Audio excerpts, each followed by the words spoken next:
49 అంటే సంతానం, 49 అంటే సంతోషం. ఆన్లైన్ గేమ్స్ కి ఈ మధ్యకాలంలో పిల్లలే కాదు ప్రతి ఏజ్ వాళ్ళు ఎంతగా అలవాటు పడ్డారో అందరికీ తెలిసిందే. అయితే కొందరు ఈ ఆన్లైన్ గేమ్స్ కి అడిక్ట్ అయి లక్షలు పోగొట్టుకున్న సందర్భాలు కూడా ఉన్నాయి. కానీ ఓ మహిళ మాత్రం పబ్జి గేమ్ ద్వారా పరిచయమైన ఓ యువకుడి కోసం దేశాన్ని దాటి వచ్చేసింది. అయితే ఇక్కడే అసలు చిక్కొచ్చి పడింది. ఈ తతంగమంతా ఆ మహిళ భర్తకు తెలీదు. తాజాగా ఈ విషయమంతా ఆ మహిళ భర్తకు తెలిసిపోయింది. మరి తన భార్య చేసిన పనికి ఆ వ్యక్తి ఏం చేశాడో తెలిస్తే ఆశ్చర్యపోతారు. పబ్జి గేమ్ ద్వారా పరిచయమైన భారత యువకుణ్ణి కలిసేందుకు ఓ పాకిస్తాన్ మహిళ 4 పిల్లలతో సహా భారత్లో చొరబడిన సంఘటన ఇటీవల గ్రేటర్ నోయిడాలో చోటు చేసుకుంది. అక్రమంగా భారత్లో చొరబడినందుకు ఆ మహిళ పైన, ఆమెకు ఆశ్రయం ఇచ్చినందుకు ఆ యువకుడి పైన కేసు నమోదు చేసి పోలీసులు వారిని కోర్టులో హాజరుపరచగా విచారణ నడుస్తోంది.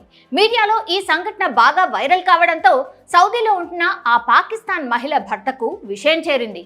దీంతో తన భార్యను, పిల్లలను తిరిగి పాకిస్తాన్ పంపించాల్సిందిగా భారత ప్రధాని నరేంద్ర మోడీకి విజ్ఞప్తి చేశారు. భారత ప్రభుత్వానికి ఓ సందేశాన్ని పంపించాడు. పబ్జి గేమ్ చాలా మందికి ఓ ఎడిక్షన్ లాగా అయిపోయింది. అందులో పడ్డారంటే చాలు గంటల పాటు పరిసరాలను మరచి పరధ్యానంలో గడుపుతూ ఉంటారు. అంతేకాదు వద్దని మందలిస్తే మనస్తాపానికి గురై ప్రాణాలు సైతం వదిలేస్తూ ఉన్నారు. తాజాగా ఈ పబ్జి గేమ్ ఓ కాపురంలో చిచ్చు పెట్టింది. యూపీలోని నోయిడాకు చెందిన 25 ఏళ్ల సచిన్ మీనాకు పాకిస్తాన్కు చెందిన 30 ఏళ్ల సీమా హైదర్ పబ్జి ద్వారా పరిచయమైంది. 4 ఏళ్ల ప్రయాణంలో ఈ పరిచయం కాస్త ప్రేమగా మారడంతో వారిద్దరూ ఒక్కటవ్వాలనుకున్నారు.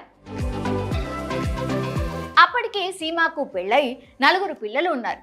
అయినా కూడా ప్రేమ గుడ్డితనాన్ని ప్రపంచానికి చాటుతూ సీమా హైదర్ 4 పిల్లలతో కలిసి నేపాల్ మీదుగా భారత్ చేరుకుని పబ్జి ప్రియుడిని కలుసుకుంది. ఆమె రాకను గుర్తించిన స్థానిక పోలీసులు అక్రమంగా భారత్లో చొరబడినందుకు ఆమె పైన కేసు నమోదు చేశారు. ఆశ్రయం ఇచ్చినందుకు సచిన్ పైన కూడా కేసు నమోదు చేసి ఇద్దరిని కోర్టులో హాజరుపరిచారు. జవార్ సివిల్ కోర్టు వారికి బెయిల్ కూడా మంజూరు చేసి తదుపరి వాయిదాకు తప్పక రావాల్సిందిగా కోరింది. ఇదిలా ఉండగా ఈ వార్త సోషల్ మీడియాలో వ్యాపించడంతో సౌదీ అరేబియాలో ఉన్న సీమా హైదర్ భర్త గులాం హైదర్ కు విషయం చేరింది.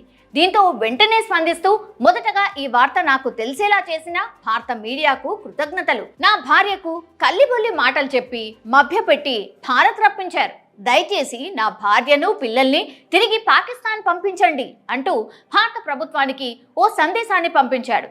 ఇలా ఆన్లైన్ గేమ్ మరోసారి 2 కుటుంబాల్లో చిచ్చును పెట్టి వారి జీవితాన్ని అతలాకుతం చేసింది. మరి ఈ విషయం గురించి మీరేమనుకుంటున్నారు? కామెంట్ చేసి మాకు చెప్పండి.